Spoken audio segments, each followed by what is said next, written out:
अब क्यों मारा? तुमने कहा हिंदू से मुसलमान बन जाओ, मैं मुसलमान बन गई। तुमने कहा बुर्का पहनो, मैं बुर्का पहनने लगी। तुमने कहा नमाज पढ़ो, मैं नमाज भी पढ़ने लगी। तुमने कहा अपने रिश्तेदारों, नातेदारों, माँ बाप सबसे दूर हो जाओ, मैं उनसे सबसे दूर हो गई। लेकिन अब तुम्हें क्या दिक्कत है? मैंने तुझे क्या बोला था कि अपनी छोटी बहन को निकाह के लिए तैयार कर ले? तूने उसको मना क्यों किया? बोल हरामजादी। क्योंकि मैं नहीं चाहती कि मेरी तरह उसकी जिंदगी भी नर्क बन जाए। मेरी जिंदगी का वो सबसे बुरा दिन था जिस दिन मैंने तुम्हें मेहंदी के लिए ऑनलाइन बुक किया।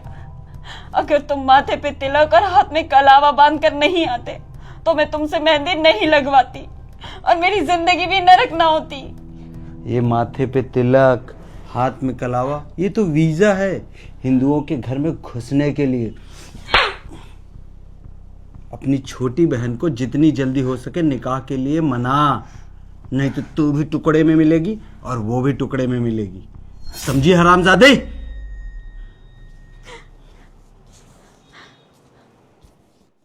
अरे आपा इतनी नाराज क्यों होती हैं? हमारी उम्र तो थोड़ी सी ही बड़ी है, अब हम 60 साल के ही तो हैं। और वैसे भी आपा हमारे में तो 6 साल की बच्ची से भी निकाह कर सकते हैं। ठीक है आपा, हम आते हैं। मौलवी साहब, कॉलेज के बाहर खड़े होते होते सभी हिंदू लड़कियां मुझे पहचानने लगी हैं। लव जिहाद में इतनी बार जो पकड़ा गया हूँ, अब क्या करूँ?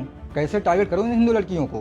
अरे हजारों काम हैं, कहीं पे भी छोटी मोटी दुकान खोल के तो बैठ सकता है। हिंदू लड़कियों को तो टारगेट कर सकता है। कौन कहाँ आ रही है, कहाँ जा रही है, किसके साथ बैठ रही है, उनको तो टारगेट करेगा। फिर अपने दीन और मजहब में तो उनको ला सकता है। ये बता, तुझे फेशियल करने आता है? फेशियल मतलब? अरे फेशियल मतलब ब्यूटी पार्लर।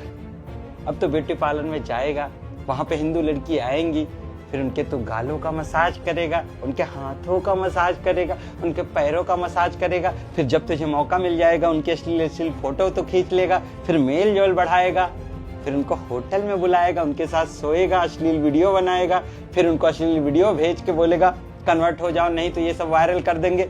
इसी को तो हम बोलते हैं ब्यूटी पार्लर जिहाद। नहीं मौलवी साहब, मसाज करना नहीं आता है, कोई और काम बताइए। अब तुझे सब्जी बेचने तो आता ही होगा ना। एक छोटा सा भाकड़ा ले और 4 सब्जियां ले, फिर हिंदू की बस्तियों में जा, फिर हिंदू की लड़कियों को तो टारगेट कर, देख उनको 2 रुपए सब्जी सस्ता देगा तो तेरे ऊपर भरोसा करेंगी, नंबर देंगी, फिर उनके तो पीछे लग जाना। और वैसे भी अभी गर्मियों का सीजन शुरू होने वाला है और हर हिंदू के घर पे एसी है।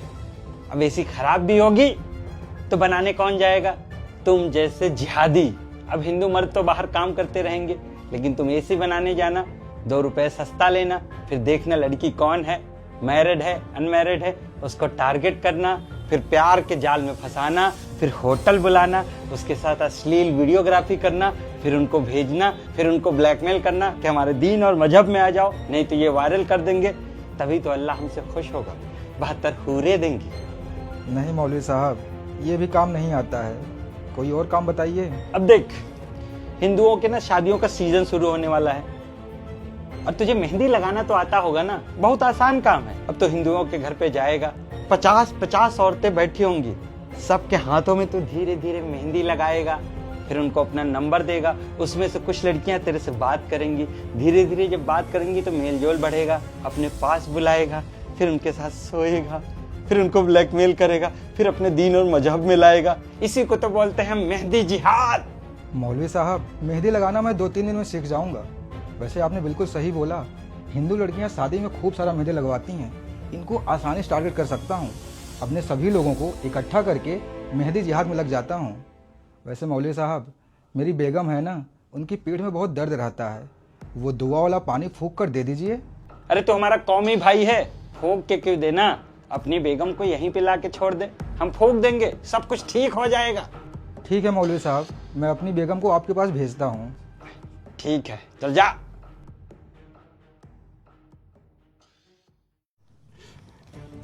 यहीं पे दर्द हो रहा है? जी मौलवी साहब। क्या कर रहे हैं मौलवी साहब? कुछ नहीं, जो हर मौलवी मदरसे में करता है वही तो कर रहे हैं। छोड़िए मुझे मौलवी साहब।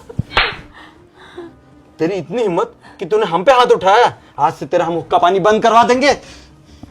मैं अपने शौहर को आज ही बोलती हूँ कि आप मेरे साथ कितनी गंदी हरकतें करते हैं। ठीक है, जाके बता दे। हम भी बता देंगे कि तेरा शौहर क्या क्या करता है। तेरा शौहर हिंदू लड़कियों को फंसा के लव जिहाद करता है। पुलिस स्टेशन में जाके बता देंगे, जिंदगी भर वो जेल में रहेगा, तब तुझे समझ में आएगा। नहीं मौलवी साहब, ऐसा मत कीजिएगा। तो जैसा हम बोल रहे हैं वैसा तू मान ले, किसी को कुछ भी नहीं पता चलेगा। भैया, मेहंदी वाला लड़का नहीं आया अभी तक आपका। 2 दिन बाद मेरी शादी है, कब तक आएगा? अरे बहन जी, वो लड़का बस 10 मिनट में पहुंच रहा होगा। ठीक है। Madam, madam.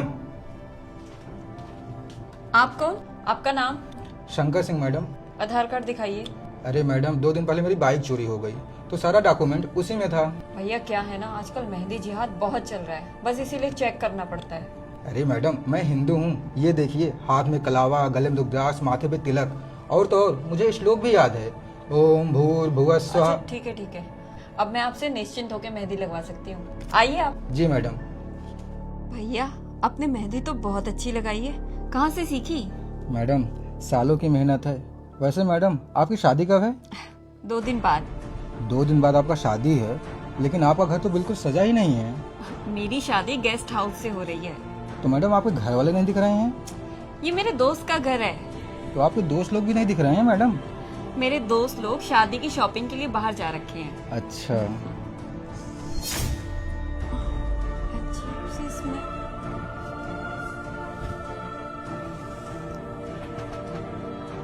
ये हुई ना बात।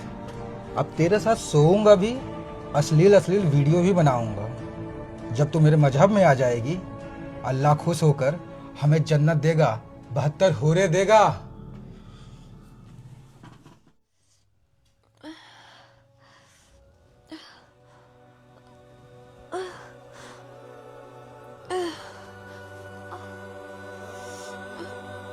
मेहंदी वाला कहाँ गया?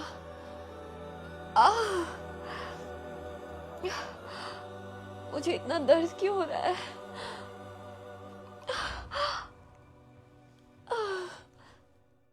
क्या हमारा कौमी भाई पकड़ा गया, वो भी मैरिज रजिस्टर्ड? अच्छा, हिंदू लड़की और मुसलमान लड़कों का निकाह करवाता था। बताओ, अब हम कहीं लव जिहाद कर ही नहीं सकते। सुनो, हमारा नाम कहीं मत देना, ठीक है? अरे मौलवी साहब, ये मेहंदी जिहाद करने में जो मज़ा आ रहा है ना, मैं आपको बता नहीं सकता। थोड़ी सी मेहंदी, थोड़ा सा क्लोरोफॉर्म, फिर इन हिंदू लड़कियों की इज्जत पैसा लूटकर गायब हो जाता हूँ। एक बात बता, ये सब तो क्यों कर रहा है? पैसे के लिए? अरे नहीं मौलवी साहब, पैसों के लिए नहीं कर रहा हूँ। इन हिंदू लड़कियों को अपने दीन और मजहब में ला सकूँ, इस वजह से कर रहा हूँ। तभी तो अल्लाह हमें जन्नत देगा, 72 हूरें देगा। जब तुझे पता है तो उसी सब चीज पे ध्यान देना, पैसों पे क्यों ध्यान दे रहा है? अरे वही तो समझ नहीं आ रहा है मौलवी साहब, तभी तो आपके पास आया हूँ। उस हिंदू लड़की के साथ सो भी लिया, वीडियो भी बना लिया, कल उसकी शादी है, अब क्या करूँ? एक काम कर, उस हिंदू लड़की को अपना अश्लील वीडियो भेज, उसको ब्लैकमेल कर कि तुम हमारे दीन और मजहब में आ जाओ, नहीं तो ये वीडियो हम सोशल मीडिया पे डाल देंगे। वो डरी डरी भागी भागी तेरे पास आ जाएगी, तुझसे निकाह करेगी, तेरा बच्चा पैदा करेगी। अरे वाह मौलवी साहब, बिल्कुल सही कहा आपने। वैसे मौलवी साहब, हम मुसलमानों में एकता नहीं है ना? अरे किसने बोला कि हम मुसलमानों में एकता नहीं है? ऐसे 57 कंट्री बन गई है क्या? हम मुसलमानों में तो हमेशा से एकता रही है। अब हमारे मोहम्मद साहब के बारे में कोई कुछ बोले, हमारे कुरान के बारे में बोले, हदीस के बारे में बोले, हम रोड पे आते हैं, चक्का जाम करते हैं, सर तन से जुदा के नारे लगाते हैं, फिर कन्हैया लाल की गर्दन सर तन से जुदा कर देते हैं, फिर कमलेश तिवारी की सर तन से जुदा कर देते हैं। और कितनी एकता चाहिए मुसलमानों में? अब हिंदुओं का तो देख ले, अनादिकाल से इनके ग्रंथों में लिखा गया है कि गौ इनकी माता है, भगवान समान ये मानते हैं। लेकिन हम मुसलमान आए दिन गाय को काटते हैं, खाते हैं, इन हिंदुओं को चिढ़ाते हैं, वीडियो बनाते हैं। लेकिन हिंदू आज तक कुछ बोला क्या? अब तो बिहार का अब्दुल सलीम ही देख ले मौलाना, वो योगी जी के माँ के बारे में कितना कुछ बोला। इन हिंदुओं ने कुछ किया क्या? वैसे एक बात बता, तेरी बेगम को हम बोले थे कि आ जाए, दुआ फूकना था, आई क्यों नहीं? अरे मौलवी साहब, मेरी बेगम है ना, बिल्कुल ठीक हो गई हैं। आपकी दुआओं में बहुत ताकत होती है। सच कहते हैं लोग, आप अल्लाह के बंदे हैं। अब देखिए, मैं 3 साल से बाप नहीं बन पा रहा था, आपने दुआ फूका, मेरी बेगम पेट से हो गई। वैसे मौलवी साहब, मेरी 10 साल की बेटी है, उसको भी बहुत दर्द रहता है, आपके पास भेज दूं क्या? अरे हाँ, उसको भी भेज दे, दुआ फूंक देंगे, वो भी ठीक हो जाएगी। ठीक है मौलवी साहब।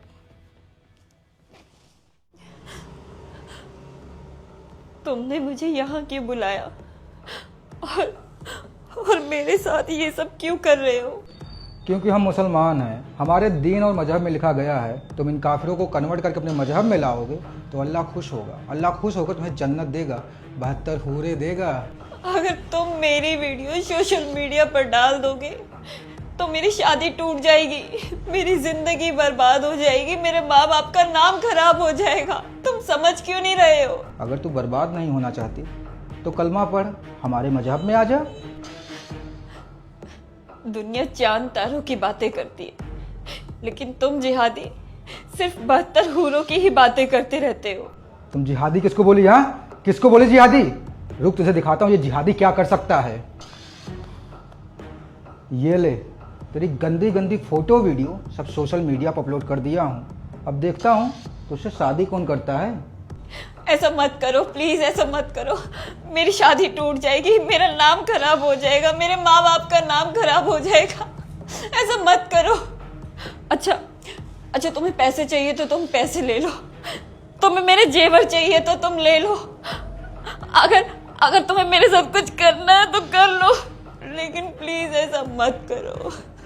सुनो, तुम्हारे पैसे और जेवर मुझे नहीं चाहिए, मुझे तो सिर्फ ये चाहिए तुम कलमा पढ़ो, हमारे मजहब में आ जाओ और मुझसे निकाह कर लो।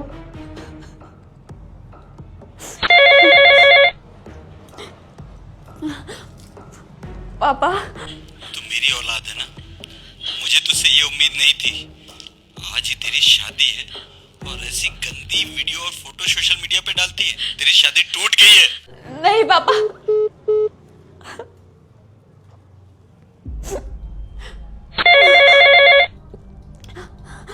भैया बोलने का हक तो खो चुकी है। अरे तेरा कहीं अफेयर था, छुपा लेती ना, लेकिन सोशल मीडिया पे डालने की क्या जरूरत थी? हाँ, रख। लेकिन भैया,